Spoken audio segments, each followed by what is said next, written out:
ყოველ წამს ვიღაცა ცდილობს შენზე ზეგავლენის მოხდენას. მაკდონალდი ცდილობს ბურგერი გაჭამოს, თემუ ცდილობს ყველაფერი იგაყიტინოს, მისტერ ბისტი ცდილობს თავის ვიდეოზე ხელი დაგაჭერინოს, Netflix-ი ცდილობს თავისი ფილმი გაყურებინოს. მე რა ვცდილობ ახლა რომ რაღაც საინტერესოდ დავიწყო ეს ვიდეო, იქნებ უყურო, მე რაღაც ისეთი ვთქვა რომ იქნებ ბოლომდე გაყურებინო, რომ ალგორითმა მე კიდევ სხვებს აჩვენოს. კი მე გულწრფელად მჯერა რომ თუ ეს არხი რამე გავლენას მოახდენს, ის მხოლოდ ადებითი უნდა იყოს, მაგრამ ეს მე მგონია რომ ეს არხი ასეთ გავლენას მოახდენს. ხომ შეიძლება რომ ვწდებოდე, მთავარია შენ რას ფიქრობ და მთავარია შენ ირჩევდე ვისი და რისი გავლენის ქვეშ გინდა მოექცე თუ საერთოდ გინდა. ისე ხშირად გითქვამს ეს ფრაზა რომ ჩემზე გავლენის მოხდენა რთულიაო. გულწრფელად გეტყვით, მე ძალიან დიდხანს მეგონა რომ ჩემზე გავლენის მოხდენა ძალიან რთული იყო. მაგრამ რაც ნეირონმეცნიერება ვისწავლე, მივხვდი რომ ძალიან ვწდებოდი, რადგან თუ ტვინი ავტომატში მუშაობს, ის ძალიან ხშირად ექცევა ისეთი გავლენის ქვეშ, რომელსაც ვერ აცნობიერებს. ამიტომ დღეს მოგიყვებით, რატომ ვექცევით გავლენის ქვეშ ადამიანები, რადგან დადასტურებულია რომ ამისი ცოდნაც კი უკვე ამცირებს იმის ალბათობას, რომ გაუცნობიერებლად სხვების გავლენის ქვეშ მოვექცევით. მოდი დავიწყოთ მთავარით. შენი აზრით, რით შეძლო ადამიანმა ცხოველთა სამყაროში გამარჯვების მოპოვება? რითი გახდა დომინანტი? ყველაზე სწრაფი იყო? არა. ყველაზე ძლიერი იყო? არა. ბევრი ალბათ იტყვის რომ ინტელექტით, მაგრამ ინტელექტით რა შეძლო? ამაზე ვრცლად ნუაჰარალის აქვს აღწერილი, მაგრამ მოკლედ რომ ვთქვათ, ადამიანმა შეძლო სხვა ცხოველებთან შედარებით უფრო დიდი ჯგუფების ფორმირება და დაიწყო ცხოვრება თემებად, ტომებად, ქალაქებად, იმპერიებად. ესე იგი ადამიანებისთვის ჯგუფში ყოფნა გახდა მისი გამარჯვების მთავარი იარაღი. თუ ადამიანი ჯგუფის გარეშე დარჩებოდა ან სხვა ჯგუფში მოხვდებოდა, მისი გადარჩენის შანსები ძალიან მცირდებოდა. ამიტომ ადამიანმა დაიწყო ყველაფრის დაყოფა ორ დიდ კატეგორიად. ჩვენ და ისინი, მე და ჩემი ოჯახი, ისინი სხვები, ჩვენ ქართველები, ისინი გადამთიელები, ჩვენ მართლმადიდებლები, ისინი ურჯულოები, ჩვენ ბარსასპანები, ისინი იდიოტები. ანუ მუდმივად ვყოფ ადამიანებს ამ კატეგორიებად და საინტერესო ის არის რომ მიუხედავად იმისა რომ ძალიან კარგად ვიცით რომ ჩვენ ჯგუფში ერთნაირები არა ვართ, ხშირად ვერ ვთანხმდებით, ვკამათობთ, მაგრამ როცა საქმე ეხება იმათ, ისინი ყველანი ერთნაირები არიან. არსებობს ჩვენ მრავალფეროვნები და ისინი ყველანი ერთნაირები, რადგან ჩვენთვის სულ ერთია ისინი რანაირები არიან, ისინი არიან. იქ ჩვენ ვერ გადავრჩებით, ჩვენ მარტო ჩვენ ჯგუფში დაგვიცავენ. ამიტომ ჩვენ ჯგუფს ვენდობით. ასე შეიქმნა ჯგუფური იდენტობა, რომელიც უფრო ძლიერია ხშირად ვიდრე ერთი ინდივიდის ეგო. როდესაც ძლიერ ჯგუფში ხარ, თავი შენც უფრო ძლიერი გგონია. ხო გინახავთ ადამიანები, რომლებიც დიდგულდებიან, როცა თავის მეგობრებთან ერთად არიან, მაგრამ ცალკე ვერაფერს ვერ ბედავენ. ეს იმიტომ, რომ ჯგუფის სიძლიერე გახდა ჩვენი საკუთარი სიძლიერე. შესაბამისად, ერთ ჯგუფში მოქცეული ადამიანები ძალიან დიდ გავლენას ვახდენთ ერთმანეთზე. და ეს გავლენა არის ორი ტიპის. მეორე უფრო ძლიერი და უფრო საშიშია პოტენციურად, მაგრამ ახლა ჯერ პირველზე ვისაუბროთ. ადამიანი როგორ სწავლობს, თავიდან იგონებს, ანა ჩანგალი როგორ გამოიყენოს, ან როგორ გადავიდეს ქუჩაზე, ან ნიჟარიდან ლოკოკინა როგორ ამოიყვანოს რაღაცნაირ რესტორანში. Slippery little suckers. არა, ის იყენებს მის ბიოლოგიურ შორტკატს. აკვირდება სხვას. ანუ ადამიანისთვის, რასაც უმრავლესობა მის გარშემო აკეთებს, ის ხდება ნორმა. ასე მარტო ადამიანი არ იქცევა უამრავი ცხოველიც, აკვირდება მისნაირებს, რომ ისწავლოს, როგორ მოიპოვოს საჭმელი და როგორ გადარჩეს. ამიტომ ჩვენ გვაქვს ეს დაშვება, რომ რასაც აკეთებს უმრავლესობა, ეს არის სწორი, მაგრამ ვის ვაკვირდებით? წარმოგიდგენიათ, ბავშვი მივიდეს ოჯახში, ჩამოიღოს სუფრიდან თევზი, დაждდეს იატაკზე და იატაკიდან დაიწყოს ჭამა. არა, რა თქმა უნდა, მისცემენ შენიშვნას, მაგრამ აზიის ბევრ ქვეყანაში იატაკზე ჯდომა და ისე მირთმევა ნორმა არის. ჩვენ ვაკვირდებით იმათ, ვინც არის ჩვენს გარშემო და შესაბამისად, რასაც მუდმივად ვხედავთ ბავშვობიდან, ეს ხდება ჩვენთვის ნორმა და ის რაც ნორმაა ორგანიზმისთვის ხდება სასიამოვნოც. ასეთი ექსპერიმენტი ჩაატარეს. ორი რაღაც აბსურდული სიტყვა დაწერეს კოლეჯის გაზეთში. ერთი აზღარკანი, მაგალითად, და მეორე ზირპიპანი. პირველი სიტყვა დაწერეს მხოლოდ ერთხელ და მეორე სიტყვა დაწერეს 30-ჯერ. შემდეგ კოლეჯის სტუდენტებს, ვინც ამ გაზეთს კითხულობდა, ეკითხებოდნენ, რომელი სიტყვა ამ ორ შორის იყო დადებითი მნიშვნელობის მატარებელი. აბსოლუტურმა უმრავლესობამ უპასუხა, რომ მეორე სიტყვა იყო დადებითი. ერთადერთი სხვაობა ის იყო, რომ ის სიტყვა ბევრჯერ ქონდა გაზეთში ნანახი და პირველი სიტყვა მხოლოდ ერთხელ. ანუ ადამიანს უყვარს ის, რაც არის ნაცნობი. რატომ უყვარს? იმიტომ, რომ ტვინი მუდმივად ცდილობს დააიდენტიფიციროს არის თუ არა საფრთხე, როცა რაღაც ახალს ხედავს. ამაზე ეხარჯება ბევრი ენერგია. თუ ნაცნობ რამეს ხედავს, მან უკვე იცის, რომ ის საფრთხის შემცველი არ არის, ამ დროს ნაკლებ ენერგიას ხარჯავს და რაც ნაკლებ ენერგიას ხარჯავს, ის ძალიან გვსიამოვნებს. შესაბამისად, განსხვავებული და ახალი ჩვენთვის უფრო რთული მისაღები ხდება და ამიტომ არის რომ ბევრ ადამიანს ძალიან არ უყვარს სიახლე. აქ შეიძლება იკითხონ, კი, მაგრამ აბა მოგზაურობა რო გიყვარს და სიახლის აღმოჩენაო, ეს ცალკე ძალიან დიდი თემაა, რომელზეც შემდეგ ეპიზოდებში ვისაუბრებ. მოკლედ, ეს არის პირველი ტიპის გავლენა, როცა ადამიანები ბუნებრივად ვახდენთ ერთმანეთზე გავლენას, მაგრამ მეორე ტიპის გავლენა არის ბევრად უფრო რთული და პოტენციურად საშიში. აი ამ გავლენას ძალიან კარგად ასახავს ეშის ექსპერიმენტი. ადამიანებს აჩვენეს სამი სხვადასხვა სიგრძის ხაზი. უნდა ამოიცნოთ, რომელი იყო ყველაზე გრძელი. ასეთი მარტივი დავალება ჰქონდათ. 75%-მა არასწორ ხაზზე თქვა, რომ ეს არის ყველაზე გრძელიო. რატომ შენი აზრით? რატომ აირჩია ამ ხაზებიდან აი ეს? იმიტომ რომ ეს ექსპერიმენტი ჩატარდა ჯგუფში. ამ ადამიანების გარდა ჯგუფში მონაწილეობდა კიდევ 18 ადამიანი. ოღონდ ისინი სინამდვილეში იყვნენ მსახიობები, რომლებიც განგებ იძლეოდნენ არასწორ პასუხს. და 75% ადამიანების ერთხელ მაინც აყვა ამ არასწორ პასუხს. 34% მონაწილეების ყველა ჯერზე დაეთანხმა ყველა ესეთ არასწორ პასუხს.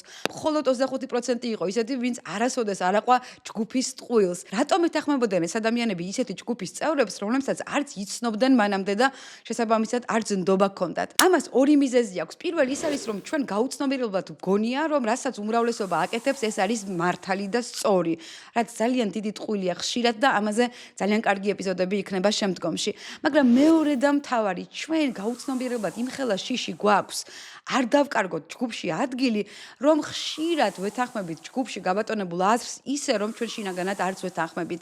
ესე იგი, იმდენად დიდია ეს ბუნების მიდრეკილება დავეთანხმოთ ჯგუფის წევრებს, 1000 წლეულები რასაც აკეთებდა ჩვენი ბუნება, რომ ხშირად არარაციონალურადაც კი ვყვებით ჯგუფის აზრს და შინაგანად შეიძლება სულ სხვა აზრზე ვჩებოდეთ. ეს არის ბუნების ძალა. რა თქმა უნდა, რაც უფრო დაბალია ადამიანის თვითშეფასება, ის უფრო იოლად ექცევა თავისი ჯგუფის გავლენის ქვეშ, მაგრამ მიუხედავად ამისა, ყველას გვაქვს ეს გავლენა. აი მე რომ გითხარით, აღმოვაჩინე თურმე რა იოლად ვექცეოდი გავლენის ქვეშ. რამდენიმე წლის წინ ვიყავი ძალიან წარმატებული კომპანიის მაღალ თანამდებობაზე, ვიყავი დირექტორი და იქ რა თქმა უნდა ჩაცმის სტილი იყო უფრო ესეთი კლასიკური პიჯაკი, ქუსლიანი ფეხსაცმელი. გავიცანი ახალი მეგობრები, რომლებიც ძალიან საინტერესო იყვნენ ჩემთვის, მაგრამ ისინი იყვნენ ხელოვანები, სულ სხვანაირი სტილის ჩაცმა და ქსევის მანერები ჰქონდათ.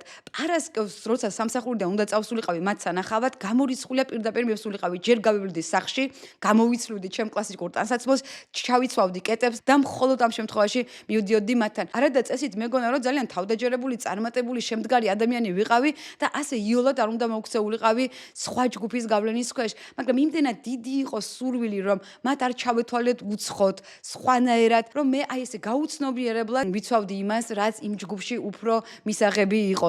ასე რომ ჩვენ იოლად ვექცევით გავლენის ქვეშ, მაშინაც კი, როცა გვჯერა რომ თავდაჯერებულები ვართ, იმიტომ რომ მთელი ბიოლოგია მუშაობს ამაზე 1000 წლეულები ამას აკეთებდა ორგანიზმი ეთანხმებოდა ჯგუფს, რომ ადგილი შეენარჩუნებინა და ამას გვაკეთებინებს ახლაც მაშინ, როცა დიდი რაციონალური ახსნა ამ აქტს აღარა აქვს. ახლა წარმოიდგინე, როდესაც ფსიქიკა ასე მუშაობს, რამდენად ადვილია პოპულისტებმა ზემოქმედება მოახდინონ ისეთ მასებზე, რომლებიც დაჩაგულად გრძნობენ თავს.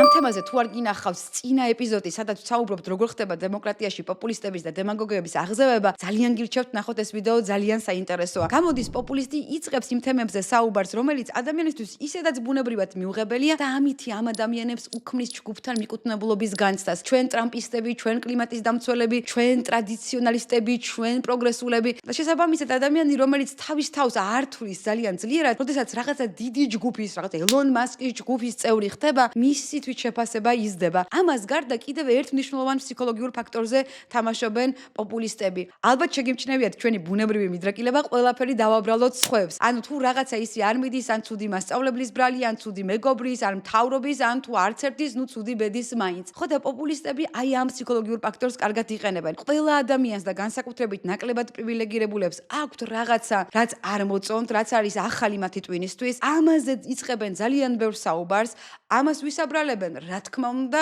სხვას, აი იმ სხვას, რომელიც განსხვავებულია და აი ამ ნეგატიური ემოციისაგან, რაც რიგითი ნეგატიური ცხოვრების ნაწილი იყო, ქმნიან იმხელა რიგის პრობლემას, რომ ადამიანს გონია ამ თემის მოგვარება ყველაზე მნიშვნელოვანი საკითხი. აი მაგალითად, ნამდვილად ძალიან ბევრი ადამიანი არ გაზრდილა გარემოში, სადაც ორზე მეტი სქესი იყო და ძალიან ბუნებრივია, რომ ასეთი თემის მიმართ ბევრ ადამიანს ჰქონდეს მიუღებლობა, მაგრამ რამხელა იქნებოდა ეს მიუღებლობა და აი ამ პრობლემის მნიშვნელობა ორივე დაპირისპირებული მხარე ამ თემაზე მუდმივად რომ არ საუბრობდეს. მაგრამ როდესაც პოპულისტი ამ თემას წარმოაჩენს როგორც ყველაზე მთავარ პრობლემას, ისინი რომლებიც შენ არ მოგწონს ისედაც დაუმახინჯებენ შენ ბავშვ ფსიქიკას, შენი ბავშვი არ გაიზრდება ისეთი როგორიც შენ გინდა. რა თქმა უნდა შენ გონია რომ ეს არის ყველაზე დიდი მნიშვნელობის პრობლემა. შემდეგ ტრამპი ძალიან იოლად მოგიგვარებს ამ პრობლემას. There are only two genders, male and female. მოაწერს ხელს და აკრძალავს მრავალ სქეს აპლიკაციებში და შენ ხარ ბედნიერი. არა და რო დაფიქრდეს ტრამპის ამორჩეველი რა შეეცვალა, ხელფასი გაეზარდა, ჯანდაცვაზე ხელმისაწვდომობა გაიზარდა თუ ცხოვრების დონე აიწია. არა, მაგრამ ის გამარჯვებულია. ის სხვები, რომლებიც ისედაც არ მოწოვდნენ, ისინი დაიჩაგრენ. იმათი ბრალი იყო ჩემი პრობლემები. ახლა მე თავს კარგად გძნობ. ამით იმისი თქმა საერთოდ არ მინდა რომ არ არსებობენ ადამიანები, რომლებსაც მართლა არ წუხებთ ეს საკითხი. კი, აწუხებთ. არც იმის თქმა მინდა რომ ტრამპი მხოლოდ ამაზე საუბრობს და ამას პირდება. მე ამით იმის ხასის გასმა მინდა, რომ ის პრობლემა, რომელიც იქნებოდა რიგითი ნეგატიური პრობლემა, როგორ შეიძლება გახდეს ძალიან დიდი მნიშვნელობის საკითხი, მაშინ, როდესაც შეიძლება ის რეალურად არაფერ ისეც არ აგვარებდეს, რასაც მთავრობას ადამიანები უნდა თხოვდნენ. ასე რომ ჩვენზე манипуლირება უფრო ადვილი ხდება, რადგან კი ჩვენ ყველას გვინდა ვიყოთ რაღაცა ჯგუფის წევრები, არ გვიყვარს ბიოლოგიურად სხვები და გვინდა გვჯეროდეს, რომ ყველაფერი სხვისი ბრალია. თუ შენ თავშიც შეამჩნია ეს სამი მიდრეკილება, ბუნებრივი ადამიანი ხარ და არ შეიძლება სხვანაირად იყოს. მაგრამ თუ დააფიქსირებ, რომ ეს მიდრეკილება ზედმეტად მაღალია, ძალიან მკაცრად ყოფ რეალობას ორ კატეგორიად მე და ისინი, გიჭირს დააფიქსირო განსხვავებული აზრი შენ ჯგუფში და არასდროს აღიარებ, რომ ხანდახან შენი ბრალიცა, მაშინ გაუღიმე შენ თავს, უთხარი მესმის, რატომ იქცეოდი ასე აქამდე, მაგრამ მოდი აბა ახლა სხვანაირად ვცადოთ. იქნებ ყველაფერი სხვისი ბრალი არ არის. იქნებ ისინი ასეთი მტრებიც არ არიან. იქნებ ისინიც ჩემნაირი ადამიანები არიან. ბოლოს და ბოლოს უცხო პლანეტელები რომ შემოგვესიონ, ისინიც ხომ ჩემი ჯგუფის წევრები გახდებიან. ხო და სანამდე უცხო პლანეტელები შემოგხსევიან, გამოიწერეთ ეს არხი და ძალიან გამეხარდება თუ კომენტარებში დამიწერთ, რა თემები იქნებოდა თქვენთვის საინტერესო, რადგან ამ არხის მიზანია შევქმნათ სოციუმი, რომელიც აზიარებს ისეთ ცოდნას, რომელიც ადამიანებს გვეხმარება, გავხდეთ უფრო ლაღები, უფრო წარმატებულები იმ საქმეში, რომელიც გვიყვარს, შევქმნათ ჯანმრთელი ურთიერთობები და ცხოვრება გახდეს უფრო ხალისიანი. მოდით ერთად დავიწყოთ ისეთი communities, როგორც ეძახიან, ანუ წრის შექმნა, სადაც საინტერესო აზრებს უზიარებთ ერთმანეთს. შემდეგ სპინავ